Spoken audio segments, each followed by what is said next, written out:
Imagine standing in the middle of a sprawling, jagged desert canyon. It is 3 in the morning. There is no moon, zero ambient light, and the silence is so heavy you can hear the blood pumping through your own ears. Suddenly, you feel a faint, rhythmic vibration deep inside your chest. You look up at the pitch-black sky, but you see absolutely nothing. There is no engine glow, no silhouette, and no distinct sound of a traditional rotor blade chopping the air. But you are already dead. You just do not know it yet. From 4 miles away, hovering silently behind a ridgeline, a machine has already locked on to your exact thermal signature. It isn't looking at the camouflage on your uniform. It is looking at the heat blooming from your lungs as you exhale, the friction of your boots against the sand, and the cold metal of the rifle slung over your shoulder. This is the Boeing AH-64 Apache. But specifically, this is the Apache operating in its natural, unforgiving habitat, total, suffocating darkness. For 40 years, the Apache has been celebrated as the most lethal attack helicopter in human history. But there is a massive, uncomfortable truth that most military documentaries completely ignore. The Apache is not a legendary tank killer because of its Hellfire missiles or its devastating 30mm chain gun. Those are just the claws of the beast. The Apache is the undisputed king of the night sky because of its eyes. Without the highly classified sensor systems mounted on its nose, its helmet, and its rotor mast, this multi-million-dollar machine is just a very loud, very vulnerable target. Today, we are going deep into the digital nervous system of the Apache. We are completely deconstructing the target acquisition and designation site, known as TADS, and the pilot night vision sensor, known as PNVS. By the end of this deep dive, I am going to reveal how the latest Longbow millimeter-wave radar upgrades have turned this helicopter into a flying multi-spectral supercomputer that can see through solid matter. But before we get to the radar that tracks 256 targets at once, we have to talk about the brain split. Because to fly an Apache at night, you do not just need to be an elite aviator. You essentially have to force your brain to undergo a brutal biological mutation. Look closely at an Apache pilot's helmet. You will immediately notice a small dark monocle sitting just inches over their right eye. This is the IHADSS, the Integrated Helmet and Display Sighting System. And this tiny piece of glass is where the psychological nightmare begins for every trainee pilot who steps into the cockpit. In every other aircraft in the world, your eyes work together to process reality. In the Apache, the military forces your eyes to work entirely apart. The monocle over the right eye feeds the pilot a continuous, high-definition thermal infrared video stream directly from the sensor on the nose of the helicopter. But the left eye? The left eye is left entirely in the dark, forced to look at the physical cockpit instruments or the pitch-black world outside the glass. Stop and think about the sheer biological toll of that. Your brain is receiving 2 completely different realities at the exact same microsecond.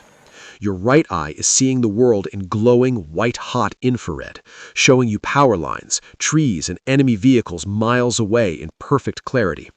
Your left eye is seeing absolute blackness.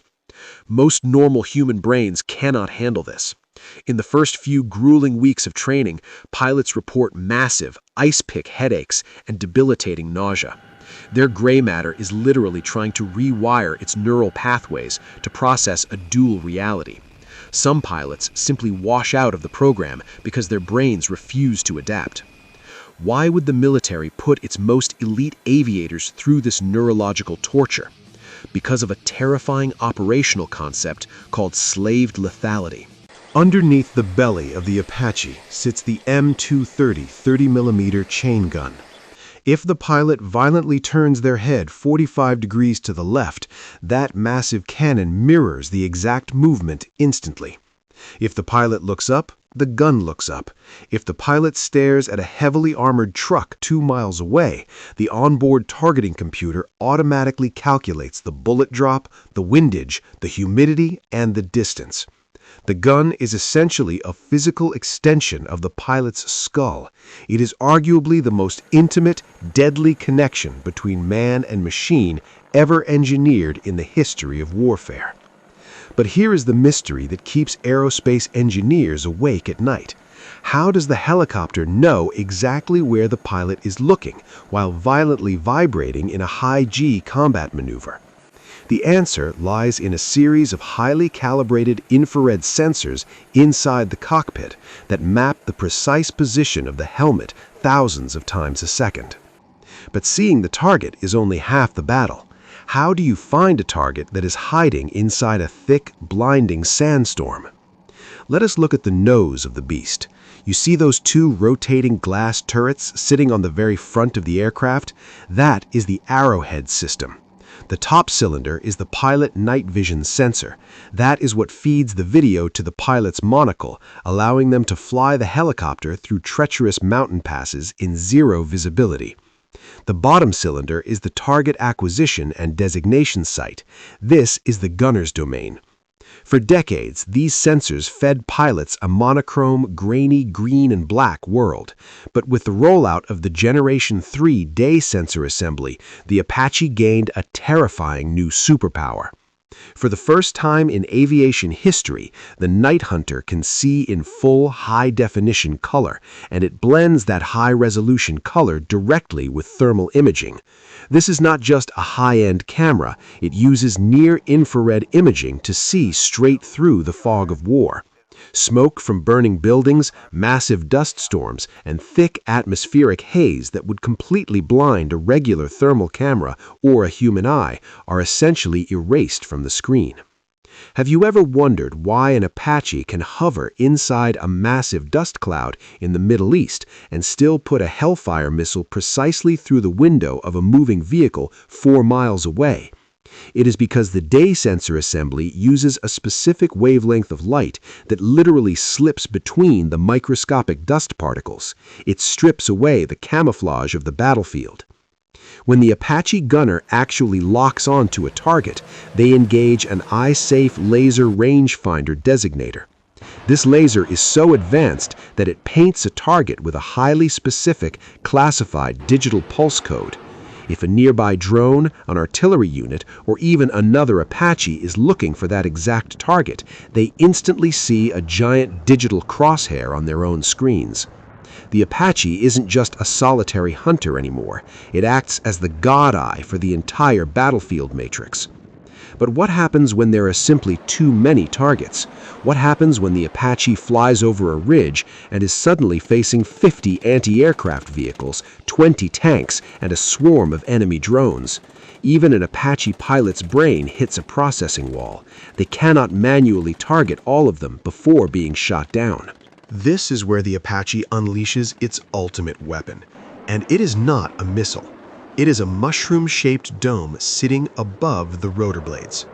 Look at the very top of the Apache's mast. If it has that large, circular dome sitting above the spinning rotor blades, you are looking at the AH-64D or E model Longbow. Why did the engineers put the radar above the spinning blades? Think about the geometry of a mountain. An Apache can hover behind a massive rock face, keeping its entire body, its engines, and its cockpit completely hidden from the enemy. Only that small radar dome peeks over the top of the mountain. Inside that dome is the APG-78 fire control radar. It uses millimeter wave technology. Unlike traditional radar that sweeps slowly and gives you a blurry blip on a screen, the Longbow radar scans an area of 50 square kilometers in seconds. In a single sweep, it can detect, track, and analyze up to 256 distinct targets. But it does not just see them. It uses the Doppler effect to analyze the micro-movements of those targets. It instantly knows the difference between a tracked tank, a wheeled truck, a hovering helicopter, and a stationary anti-air missile launcher. In the blink of an eye, the onboard supercomputer categorizes all 256 targets, isolates the top 16 most dangerous threats, and highlights them for the pilot, prioritizing air defense systems first. The pilot simply pulls the trigger and 16 separate Hellfire missiles can be launched simultaneously, each one receiving a completely different radar trajectory. The Apache can destroy an entire armored battalion and drop back behind the mountain before the first missile even hits the ground. If you are starting to realize that the Apache is more of a flying, predatory supercomputer than a traditional helicopter, you are finally seeing the truth of modern air power. But as we move deeper into 2026, the battlefield is changing. The Apache is no longer just fighting tanks in the desert. It is being upgraded for a new type of war, a war over the ocean. In our next segment, we are going to dive into the classified manned-unmanned teaming matrix, where a single Apache pilot can take remote control of a swarm of drones, using them as sacrificial scouts to hunt enemy ships in the South China Sea. You are watching Global Strike Matrix. If you want to understand the actual code of modern warfare, make sure you are subscribed, because the technology we are about to reveal next makes the original Apache look like a toy. Stay locked in.